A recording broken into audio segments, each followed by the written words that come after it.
Welcome to all. प्यारे बच्चों, हमने एक्सरसाइज 6.1 में वर्ग ज्ञात करना सीखा, जिसमें हमने देखा किसी भी संख्या को उसी संख्या से यदि हम गुणा करते हैं उस संख्या का वर्ग होगा। आज हम वर्ग ज्ञात करने का एक दूसरा तरीका सीखते हैं। निम्न संख्याओं का वर्ग ज्ञात कीजिए। हमें 32 का वर्ग ज्ञात करना है। अब 32 का वर्ग हम इसके दो टुकड़े बनाएंगे, 30 जमा 2। ऐसी संख्याएं जिनका वर्ग हम आसानी से कर सकते हैं। 30 जमा 2 का वर्ग यदि हमें दिया है तो आपको पता होगा कि हम इसे 2 बार गुणा करेंगे, क्योंकि यहां 2 घात है, उसे 2 बार हम लिखेंगे। सबसे पहले हम 30 को लेंगे और 30 जमा 2 से गुणा करेंगे। उसके बाद जमा 2 को लेंगे, 30 जमा 2 से गुणा करेंगे। 30 को 30 से गुणा किया, 30 का वर्ग। फिर 30 को 2 से गुणा किया, 2 को हम 30 से गुणा करेंगे और 2 को 2 से गुणा करेंगे तो 2 का वर्ग। 3 का वर्ग 9 और एक शून्य से हमारे पास 2 शून्य प्राप्त होते हैं। 30 दूना 60, 2 को 30 से किया 60, 2 का वर्ग 4। और जब हम इन सब का योग करेंगे तो हमें 1024 प्राप्त होगा। इसी प्रकार यदि हमारे पास किसी दी हुई संख्या का इकाई का अंक 5 हो तो हम उसे किस प्रकार करेंगे। यहां हमने 35 का वर्ग किया है, इकाई का वर्ग हमारे पास 5 है। आप इस संख्या को छोड़कर बाकी की संख्या लीजिए। यहां हमारे पास 3 है, तो एक तो ये अंक लेना है हमें, एक इसमें जोड़ना है और उनको गुणा करना है। 3 और 1 4, इनकी गुणा हमारे पास हुई 12। उतने ही हमारे पास सैकड़े बनेंगे, उसमें 25 हम जोड़ देंगे। 3 चौके 1200 जमा 25, 1225। अब हम देखते हैं, कुछ क्वेश्चन हम अपने आप करेंगे। यहां हमें 86 का वर्ग करना है। इसके हमने 2 टुकड़े बनाए, 80 जमा 6। वर्ग है तो 2 बार इसे लिखा। सबसे पहले हम क्या लेंगे, 80 को लेंगे और इस 80 जमा 6 से गुणा करेंगे। उसके बाद हमारे पास जमा 6 है, 80 जमा 6। 80 को 80 से गुणा किया, 8 का वर्ग 64 और 2 जीरो हमारे पास है। 8 6 48 जीरो, 6 8 48 जीरो और 6 का वर्ग हमारे पास 36 है। अब हमें इन सबको जोड़ना है और इनका योग लिखना है। आप इसे आसानी से कर सकते हैं। ये हमारा 6400, 48 दूनी 96 और जीरो, उसके बाद 36। इन सब का जब हम जोड़ करेंगे 7396 आपको प्राप्त होगा। इसके बाद 93 का वर्ग हमें करना है, 90 जमा 3 का वर्ग, यानी हमें 90 जमा 3 और 90 जमा 3 2 बार लेना है। सबसे पहले हम 90 को लेंगे और इनसे गुणा करेंगे, 90 जमा 3 से। उसके बाद हम जमा 3 को लेंगे और 90 जमा 3 से गुणा करेंगे। 90 गुणा 90, 90 का वर्ग हमें करना है। फिर 90 गुणा 3 जमा 3 गुणा 90, 3 का वर्ग। अब आप देखिए, 9 का वर्ग 81, 1 जीरो की 2 जीरो, 3 में 27 270, 270 जमा 9। इन सब को जब हम जोड़ेंगे तो हमें इनका योग जो है 8649 प्राप्त होगा। अब हमें 71 का वर्ग ज्ञात करना है, यानी कि स्क्वायर ज्ञात करना है। हम 70 जमा 1 का वर्ग ज्ञात करेंगे। इसे हम 2 बार लिखेंगे क्योंकि 2 घात हमारे पास है। 70 जमा 1, 70 जमा 1। पहले हम 70 को लेंगे और 70 जमा 1 से गुणा करनी है। उसके बाद 1 को लेंगे, 70 जमा 1 से गुणा करेंगे। 70 को 70 से गुणा किया तो 70 का वर्ग, 70 गुणा 1 जमा 1 गुणा 70, 1 का वर्ग। 7 का वर्ग 49, 2 जीरो, 70 1 70 जमा 70 जमा 1।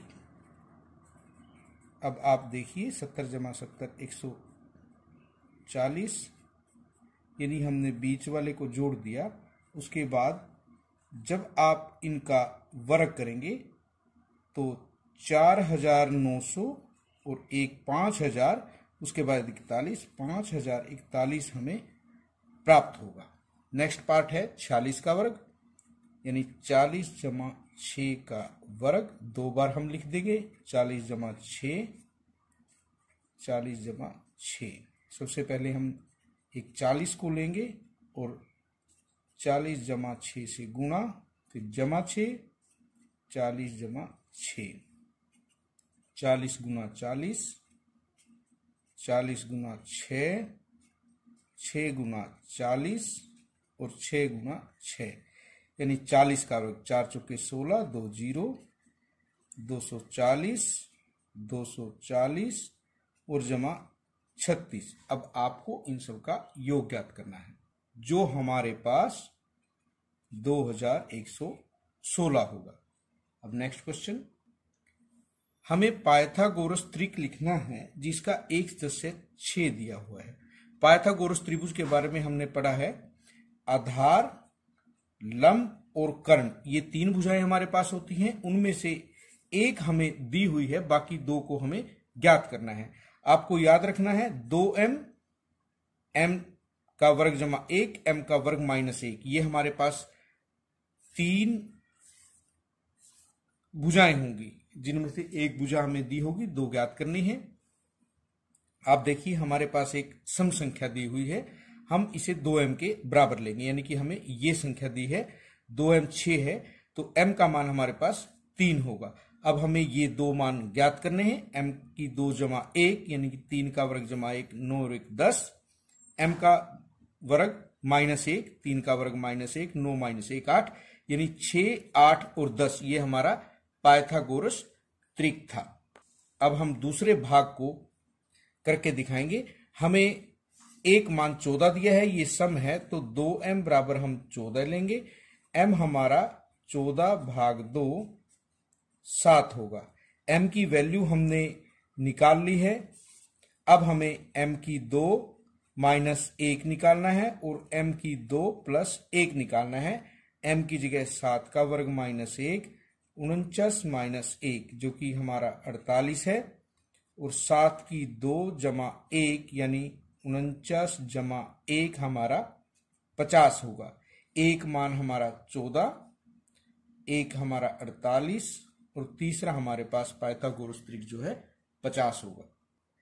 अब हमें नेक्स्ट में 16 दिया हुआ है, ये सम संख्या है, तो हम 2m के बराबर लेंगे। m हमारा 16 भाग 2 8 होगा। m की वैल्यू निकालने के बाद हमें m स्क्वेयर प्लस 1 यानी 8 स्क्वेयर प्लस 1 64 जमा 1 65 प्राप्त होगा। और m की 2 माइनस 1 जब हम करेंगे तो 8 की 2 माइनस 1 यानी 64 माइनस 1 हमें 63 प्राप्त होगा। हमारा जो पाइथागोरस त्रिक था वो 16, 63 और 65 था। आप जब इन 2 संख्याओं के वर्ग ज्ञात करेंगे और उनका योग ज्ञात करेंगे, इसके वर्ग के बराबर होगा। 2m 18 के बराबर है, तो m हमारा 18/2, m की वैल्यू हमारी 9 होगी। m स्क्वेयर जमा 1 यानी 9 का स्क्वेयर जमा 1 81 जमा 1 82 होगा। और m स्क्वेयर माइनस 1 यानी 9 का स्क्वेयर माइनस 1, 81 में से 1 गया 80 होगा। हमारे पास 18, 80 और 82 जो है वो पाइथागोरस त्रिक होगा। इसमें से लंब और आधार ये होंगे और कर्ण हमारा ये होगा। जब हम 18 का वर्ग और 80 का वर्ग करके उनका योग करेंगे, वो 82 के वर्ग के बराबर होगा। तो इससे हम पाइथागोरस त्रिक कहते हैं। आज के लिए इतना ही।